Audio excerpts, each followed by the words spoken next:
Welcome to Profitable Women, a podcast for the female business owner who wants to build a profitable and sustainable business that aligns with their life. We will talk about the money stories impacting your decisions, financial strategies to grow your profits, and how to embrace your female superpowers. I'm your host, Sheila Hansen, certified public accountant, business mentor, and certified coach.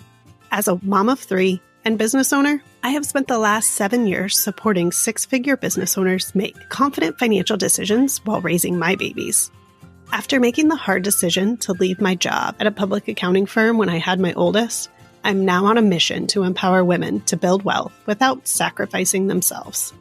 If you find yourself avoiding conversations about money, are burnt out from working all the time, wonder where your cash goes, or want to learn how to pay yourself six figures, you're in the right place. Remember, the information in this podcast is general in nature and for educational purposes only.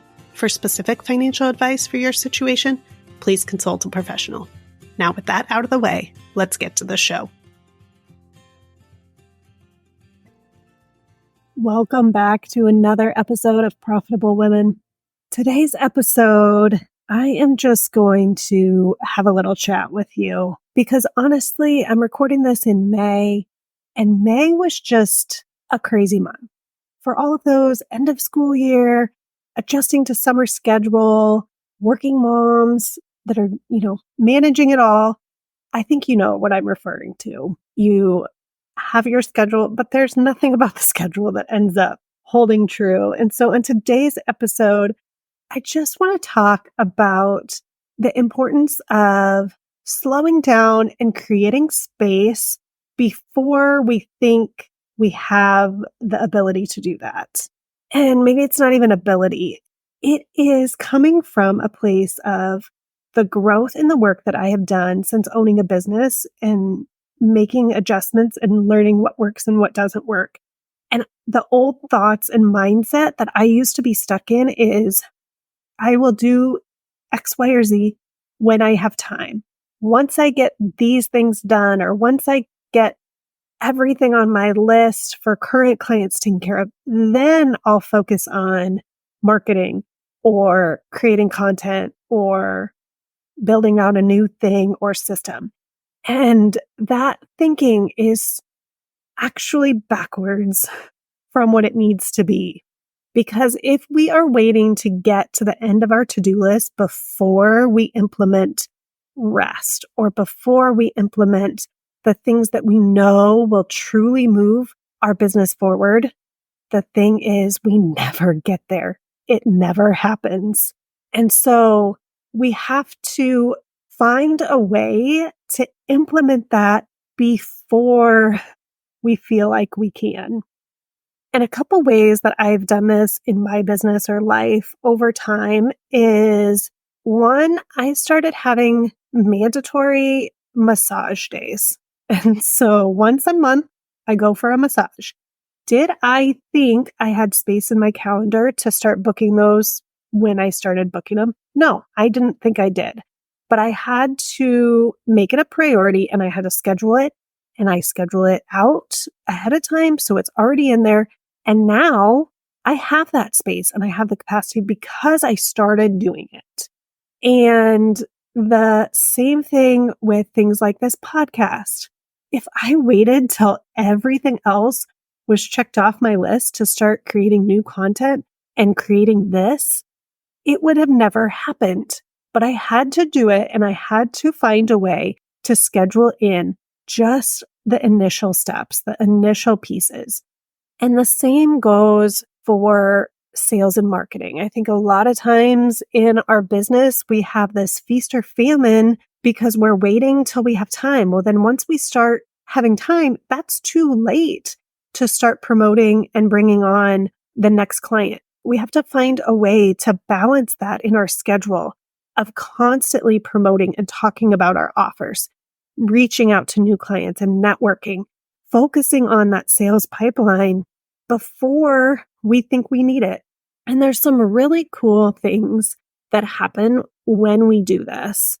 One is it does force us to take a look at what are our true priorities. And we start identifying what is not working and what can be eliminated.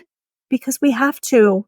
And we find that the thing we were really scared to let go of, either delegate or that client that we needed to let go of, or those tasks we thought were creating value for our business, maybe in fact aren't. That we can say no to things. We can prioritize what's truly important to us. And so it's just a reminder for us, especially in this season where we're adjusting schedules and maybe you're into summer routine. And as we look ahead to the fall and getting back to school and all of those things, I encourage you to take a look and see, where are things no longer aligned for you? And what would it take to feel aligned? What would it take to say yes to yourself and no to something that doesn't serve you? Where can you fill up your cup? Because once we are in that place, it is so much easier to take care of the other things. But when we are depleted, when there is nothing left of us, it doesn't work that way. We can't function that way. And having gone through a phase of burnout, having adjusted schedules, having, revamped who I work with and how I work with them, I have learned that it is so much easier. We don't have to be constantly in this mindset of scarcity, that there's not enough, whether it be money, whether it be clients, whether it be your time. We can come at it from a place of abundance, but that doesn't happen after the fact. We have to find that abundance before we get there, if that makes sense.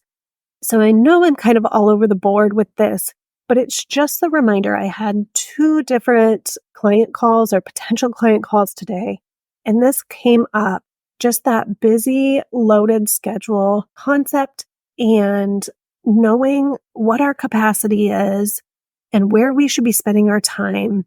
And the idea of when you get to the bottom of your to-do list, then you'll do things. And it just doesn't work that way. Having been a business owner for 8 years now, that was something I wish I could have known or understood much, much earlier in my business. And when I have implemented these things, when I have said, nope, this is a priority and I need to put it in my calendar, I need to make space for it or time for it before I think I have that space or time, things changed for the better. And so if you know what I'm referring to, if you can think of that 1 or 2 areas that this needs to be adjusted for you, give it a try. Like I say, everything we do in business should just be an experiment. So what would it be like if for the next month you prioritized and put in your calendar, scheduled some time off, scheduled a breakaway? I think I had this the other day too. I was trying so hard to come up with a topic actually for this podcast episode, and it was just not coming to me. So instead of forcing it, instead of trying to pound it out, I walked away from my desk. I got outside. I actually mowed the yard and gave my brain some space. Now, in that particular moment, it didn't go the way that I wanted to. I didn't get done mowing and have this genius idea like I was hoping that it would. But what it did do is get me away from my desk. It gave my brain some space. And so then I could come back another time and address what I needed to do. But I do know, had I seen at my desk and tried to pound through when I just couldn't focus, when my brain was already overloaded, I would have not been nearly as productive. Hey there, fellow female business owner. Are you tired of sifting through endless articles, resources, and scrolling social media just to find the nuggets of wisdom that actually apply to your journey? Well, I've got something just for you. When you join our weekly email list, you will receive a go-to resource with actionable tips, inspiring stories, and valuable insights tailored specifically for women entrepreneurs like you. Each week, we deliver a dose of empowerment straight to your inbox, covering everything from mastering your money mindset to navigating the ever-changing landscape. Join other like-minded women who are leveling up their business and living their dreams. Sign up for the weekly email today, and let's conquer the business world together. Head on over to the show notes and find the link for you to enter your email address to get started. You'll be the first to hear about upcoming masterclasses and have weekly action items to contribute to your success. Sign up today. So I did a poll in my Instagram stories to see what other people do in that instance, and getting outside, going for walks, those kinds of things were by far the most common answer when someone was struggling. So that's just the reminder that staying at our desk, loading our schedule is not the answer. Getting a break, walking away, giving ourselves some time to rest is the answer. So if you are on the edge of burnout or have been there before or want to avoid getting there, I encourage you to create that space. Figure out what is your true capacity and make sure that you have space in that you are allowing yourself to rest, and that it's almost a slow down to speed up or a slow down to grow. Because I think we hear the hustle, hustle, hustle all the time.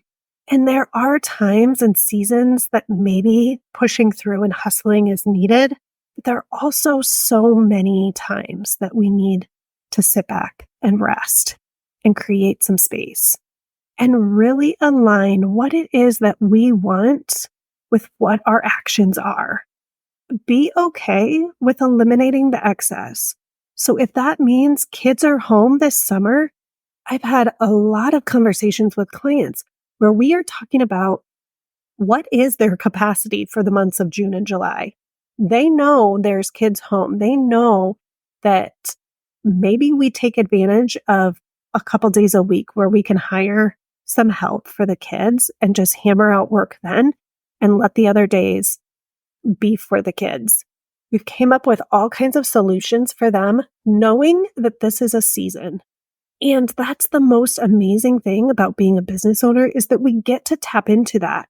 But I think sometimes we lose sight of that. We lose sight of the benefits of this. The flexibility that we started our business hoping for or striving for has us chained to our business, and we are the opposite of what we were going for. When we can use this and take advantage of why we got started in the first place and lean into that to create that flexibility, to create that space in our schedule, to let our kids be the priority during this season, is when it all changes for us. And so this week, I encourage you, block some time off for you. Find 2 things in your task list or to-do list that you can eliminate just for this week and replace them for something that's for you. And then come over to my social media and comment on my posts of what it is you did for you. And let's encourage other women to do the same. So until next week, I hope that you relax. I hope that you rest, and I hope that you create some space for you. Thanks for tuning in to this week's episode of Profitable Women. Make sure you never miss an episode by hitting the follow button in your favorite podcast player. And things are always easier when you talk about them with a friend, so be sure to share this episode with them. If you're looking for more ways to grow your financial confidence, head to the show notes for a link to subscribe to our weekly email. Until next time.